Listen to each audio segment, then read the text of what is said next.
കേരളത്തിലെ കഴിഞ്ഞ സമീപ നാളുകളിൽ ഒരിക്കലും കാണാത്ത തരത്തിലുള്ള വില വർധനവാണ് വെളിച്ചെണ്ണയ്ക്കുണ്ടായിരിക്കുന്നത്.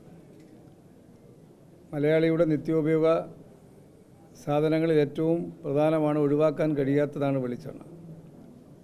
അതുകൊണ്ടാണ് ഗവൺമെൻറ് സംരംഭകരുടെ ഒരു യോഗം വിളിച്ച് നമ്മുടെ ആഭ്യന്തര ഉൽപ്പാദനത്തിൽ വലിയ നഷ്ടം അവർക്ക് ആർക്കും വരാതെ കൃഷിക്കാർക്ക് ലഭിക്കുന്ന ആനുകൂല്യങ്ങൾ നിലനിർത്തിക്കൊണ്ട് തന്നെ പല വിധത്തിലുള്ള അധിക ചിലവുകൾ ഒഴിവാക്കി എങ്ങനെ ജനങ്ങളെ സഹായിക്കാമെന്നുള്ള വിഷയം ഇന്ന് അവരുമായി ചർച്ച നടത്തിയത്.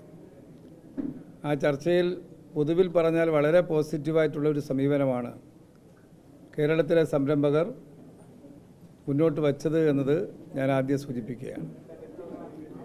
കേരളത്തിൽ പല മേഖലകളിൽ സ്വകാര്യമായിട്ടും പൊതുമേഖലയിലും സഹകരണ മേഖലയിലും ഒക്കെയായി ഇവിടെ സൂചിപ്പിച്ചതുപോലെ 1000-ലധികം ഉൽപ്പാദകർ അവരുടെ പ്രയാസങ്ങളും പ്രശ്നങ്ങളും എല്ലാം സൂചിപ്പിച്ചുവെങ്കിലും പൊതുവിലുള്ള വില വർധനവിൽ നിയന്ത്രണം ഉണ്ടാകണമെന്ന അഭിപ്രായത്തോട് അവർ തന്നെ യോജിക്കുകയുണ്ടായി.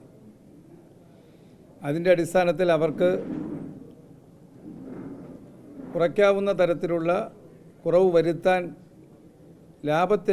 അധിക ലാഭത്തിൽ കുറവ് വരുത്തിക്കൊണ്ട് ആ നിലയിലുള്ള നിലപാട് സ്വീകരിക്കുമെന്ന് അവർ പൊതുവിൽ സമ്മതിക്കുകയുണ്ടായി.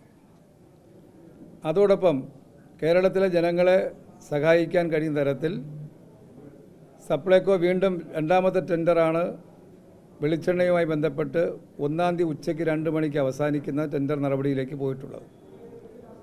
ഇന്നത്തെ യോഗത്തിൽ പങ്കെടുത്തവർക്കെല്ലാം ഏറ്റവും വില കുറച്ച് ആ ടെൻഡറിൽ പങ്കെടുക്കാൻ അവസരം നൽകിയിരിക്കുകയാണ്. ചില സംരംഭകരെല്ലാം അതിൽ പങ്കെടുക്കാമെന്ന് ഓഫർ തന്നെ ഇങ്ങോട്ട് യോഗത്തിൽ പറയുകയുണ്ടായി. ഗവൺമെൻറ് നിലയിൽ സപ്ലൈകോ എന്ന നിലയിലും അവർക്ക് തിരിച്ചു നൽകുന്ന പരിഗണന ഇത്തവണ ഓണം പ്രമാണിച്ച് വില കുറച്ച് വെളിച്ചെണ്ണ നൽകുന്നവർക്ക്, ആ ടെൻഡറിൽ പങ്കെടുത്ത് അതിനനുകൂലമായി മാറുന്നവർക്ക് 15 ദിവസത്തിനുള്ളിൽ അവർക്ക് പേയ്മെൻറ്റ് നൽകുമെന്നുള്ള കാര്യം ഗവൺമെൻറ് നിലയിൽ ഞങ്ങൾ ഉറപ്പ് കൊടുത്തിട്ടുണ്ട്. അതുകൂടെ കണക്കിലെടുത്തുകൊണ്ട് വെളിച്ചെണ്ണയുടെ വില പരമാവധി കുറച്ച് ലഭ്യമാകുമെന്നുള്ള പ്രതീക്ഷയാണ് ഞങ്ങൾക്കുള്ളത്. അതോടൊപ്പം കേരഫെഡ് അടക്കമുള്ള പൊതുമേഖലാ സ്ഥാപനങ്ങളെ നാളെ ഇതുപോലെ തന്നെ യോഗം വിളിച്ചിട്ടുണ്ട്. ആ യോഗം അതിനനുസരിച്ച് അവരോടും അഭ്യർത്ഥിച്ച് അവരിലൂടെയും വില പരമാവധി കുറപ്പിച്ചുകൊണ്ട് കേരള സമൂഹത്തിന് ആശ്വാസം പകരാൻ, വിശേഷിച്ചും ഈ ഓണക്കാലത്ത് പരമാവധി വില കുറച്ചുകൊണ്ട് ലഭ്യമാക്കാനുള്ള നടപടി സ്വീകരിക്കാൻ കഴിയുമെന്നുള്ള ആത്മവിശ്വാസമാണ് എനിക്ക് പറയാനുള്ളത്.